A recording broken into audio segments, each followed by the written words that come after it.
फरवरी 2020 के बाद Buddhist circuit train पहली दफा अपने सफर पर निकलने के लिए तैयार है। आइए हम आपको लेकर चलते हैं इस ट्रेन के अंदर।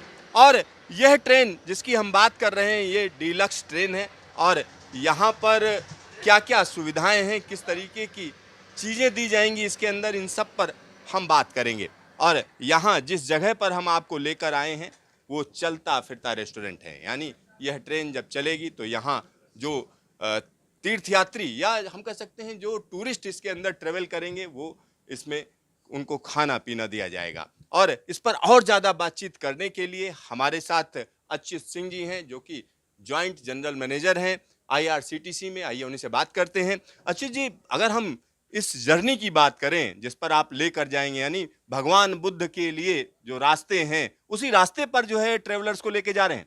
जी, ये ट्रेन बौद्ध परिपथ बुद्धिस्ट सर्किट पे चलाई जा रही है और दिल्ली से चल के भगवान बुद्ध के जीवन से जुड़ी हुई जो महत्वपूर्ण जगहें हैं, जहाँ पे भगवान बुद्ध रहे, जहाँ पे उनका जन्म हुआ, जहाँ उन्हें ज्ञान प्राप्त हुआ और जैसे जिन जिन जगहों पे रहकर उन्होंने बौद्ध धर्म का प्रचार प्रसार किया, उन सारी जगहों पर और वहाँ जो भी पुरातात्विक और धार्मिक स्थल हैं उनका दर्शन कराना, लोगों को घुमाना फिराना, ये 8 दिन का ये बुद्धिस्ट सर्किट टूर है जिस पे ये ट्रेन दिल्ली से रवाना की जा रही है। सर, जब हम इस तरीके की ट्रेन की बात करते हैं तो लोग अमूमन पूछते हैं किराया क्या है, तो किराया क्या है इसका?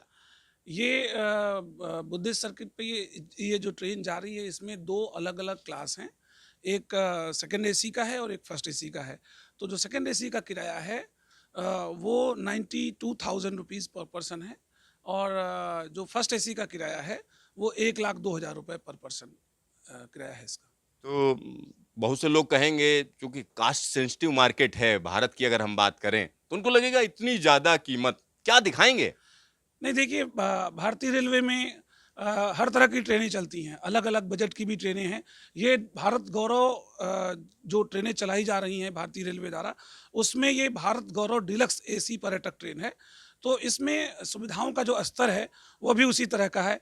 ये गाड़ी ऐसी है कि जिसमें सेकंड एसी और फर्स्ट एसी के मॉडिफाइड कोच हैं, उसके अलावा 2 रेस्टोरेंट हैं, मॉडिफाइड किचन है और केवल पूरी ट्रेन में 156 यात्रियों की कैपेसिटी है इस गाड़ी की।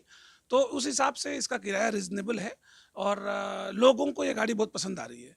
सर, यहाँ से जब ये ट्रेन चलेगी, सफदरजंग से रवाना होगी, तो पहला स्टॉपेज क्या होगा और वहाँ क्या-क्या दिखाएंगे? ये ट्रेन दिल्ली सफदरजंग से रवाना होने के बाद कल इसका सबसे पहला रेलवे स्टॉपेज जो है वो गया रेलवे स्टेशन है, जहाँ से हम लोगों को बोधगया ले जाएंगे।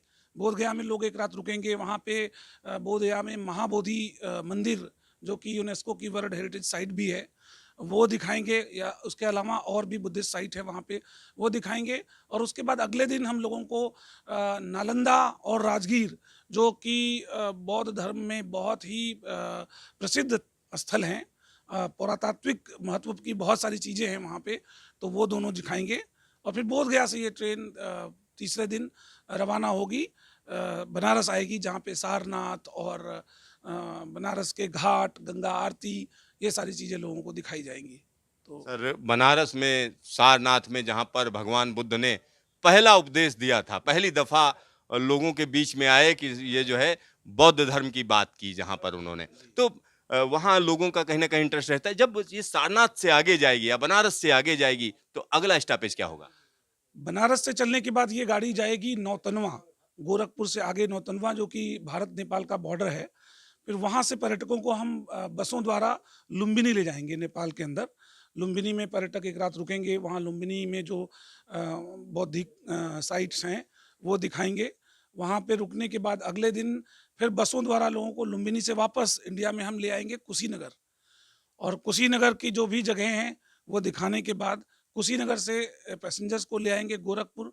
गोरखपुर में फिर से पैसेंजर ट्रेन में सवार होंगे और गोरखपुर से ये ट्रेन रवाना होगी, जिसका अगला स्टॉपेज जो होगा वो होगा बलरामपुर, जहाँ से पैसेंजर्स जाएंगे, टूरिस्ट जाएंगे और वो श्रावस्ती घूमेंगे।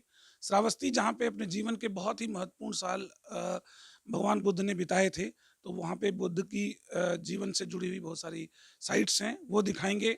और श्रावस्ती से चलने के बाद ये ट्रेन दिल्ली वापस आएगी और एक इसका स्टॉपेज हम लोगों ने दिया है आगरा में। आगरा में एक ट्रेन करीब 8 घंटे के लिए रुकेगी, और चूँकि इस ट्रेन में बहुत सारे देश-विदेश के पर्यटक रहते हैं, तो इसलिए उनको हम आगरा का ताजमहल दिखाएँगे और फिर वापस दिल्ली लाएँगे, तो ये 8 दिन में पूरी यात्रा कंप्लीट होगी। 8 दिन में ये यात्रा कंप्लीट होगी। आपका ढेर सारा धन्यवाद न्यूज़ स्टेशन से बातचीत के लिए। जी, थैंक यू तो वेरी यहाँ मच। पर आप समझिए, महात्मा बुद्ध ने जहाँ ज्ञान प्राप्त किया, जिस जगह पर उनको ये इस बात की यानी एक तरीके से दुनिया में उनका नाम हुआ कि यहाँ जो है बोधि वृक्ष के नीचे ज्ञान प्राप्त हुआ। उसके बाद की अगर हम बात करें, जहाँ उन्होंने पहला उपदेश दिया, उसके बाद जिस जगह पर वो उन्होंने जन्म लिया, लुम्बिनी की अगर हम बात करेंगे तो वहाँ पर भी जाएँगे। और इसके अलावा सारनाथ, लुम्बिनी, श्रावस्ती, इन सारी जगहों को घुमाते हुए यह ट्रेन वापस सफदरजंग रेलवे स्टेशन पर लेकर आएगी। यानी 8 दिन की जो ये यात्रा है, जबरदस्त तरीके से बुद्धिस्ट सर्किट की ट्रेन मानी जा सकती है। कैमरामैन शकील के साथ सिद्धार्थ, न्यूज़ स्टेशन, दिल्ली।